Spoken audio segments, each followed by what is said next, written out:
శ్రీకాళహస్తి జనసేన మాజీ ఇన్ఛార్జ్ ఆ పార్టీ బహిష్కృత నేత వినుతా కోట అనూహ్యంగా తెర మీదకు వచ్చారు. హత్యకు గురైన ఆమె మాజీ డ్రైవర్ శ్రీనివాసులు అలియాస్ రాయుడికి సంబంధించిన ఓ సెల్ఫీ వీడియో తాజాగా వెలుగులోకి వచ్చి తీవ్ర చర్చనీయాంశంగా మారింది.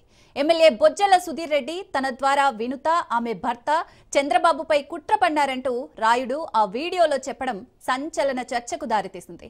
వినుతా కోట తాజాగా ఓ సెల్ఫీ వీడియో రిలీజ్ చేసి ట్విస్ట్ ఇచ్చారు. జైలుకు వెళ్లామన్న బాధ కంటే హత్య చేశామని చెప్పడమే బాధగా ఉందని ఆ వీడియోలో ఆవేదన వ్యక్తం చేశారు. ఈ కేసులో తమ తప్పు లేదు కాబట్టే వెంటనే బెయిల్ వచ్చిందని అన్నారు ఆమె. మనసు నిండా పుట్టెడు బాధ ఉంది. చెయ్యని తప్పుకు జైలుకు వెళ్లిన బాధ లేకపోయినా మేము చంపామని ప్రచారం చేయడం చాలా బాధ కలిగిస్తోంది. రాయుడి చావులో మా ప్రమేయం లేదని కోర్టు భావించింది కాబట్టి 19 రోజుల్లో బెయిల్ ఇచ్చింది. నెల రోజుల్లోనే కేసులలో ఉన్న వారందరికీ బెయిల్ వచ్చింది. విదేశాల్లో లక్షల జీతాలు వదులుకొని రాజకీయాల్లోకి వచ్చింది ప్రజలకు సేవ చేయడానికే తప్ప మనుషుల ప్రాణాలను తీసేందుకు కాదు. అలాంటి మనస్తత్వం మాది కాదు అన్నారు. కోర్టులో విచారణ జరుగుతున్నందున ఎక్కువ మాట్లాడలేను. ఏ తప్పు చేయలేదు. నిజ నిజాలు శివయ్యకు తెలుసని అన్నారు. ఎలాంటి సంబంధం లేదని ఈ కేసులో క్లీన్ చిట్ తో బయటకు వస్తామన్నారు.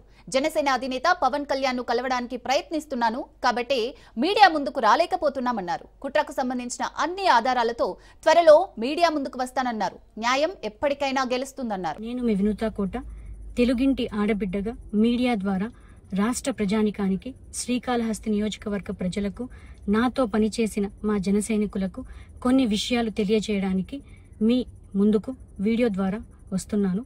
మనసు నిండా పుట్టెడు బాధతో మీ ముందుకు వచ్చాను. మేము చేయని తప్పుకి మేము జైలుకు వెళ్ళినందుకు కూడా నాకు బాధ లేదు. కానీ మేము చంపాము అని మీడియా ఛానల్లో ప్రచారం చేయడం నాకు చాలా చాలా చాలా బాధ వేసింది. అతని చావులో మా ప్రమేయం లేదని గౌరవ కోర్టు భావించింది కాబట్టే నాకు 19 రోజుల్లో బెయిల్ వచ్చింది. సబ్సిక్వెంట్లీ 1 నెలలో మా అందరికీ బెయిల్ వచ్చింది. మేము ఫారెన్లో లక్షల జీతాలు వదులుకొని రాజకీయాల్లోకి వచ్చింది ప్రజలకు సేవ చేయడానికి కానీ మనుషుల ప్రాణాలను తీయడానికైతే కాదు. అలాంటి మనస్తత్వం మాది కాదు. ఈ కేసులో మాకు ఎలాంటి సంబంధం లేదని గౌరవ కోర్టులో మేము నిరూపించుకొని క్లీన్ చీట్ తో తప్పకుండా ఈ కేసు నుండి బయటకు వస్తాం. ఈ కేసు చెన్నై కోర్టులో విచారణ ఉన్నందున నేను ఈ కేసు గురించి ఇంతకు మించి మాట్లాడకూడదని మా లాయర్లు నన్ను సూచించారు. మేము ఏ తప్పు చేయలేదు. నిజ నిజాలు ఆ దేవదేవుడికి శివయ్యకి తెలుసు. ధైర్యంగా పోరాడతాం.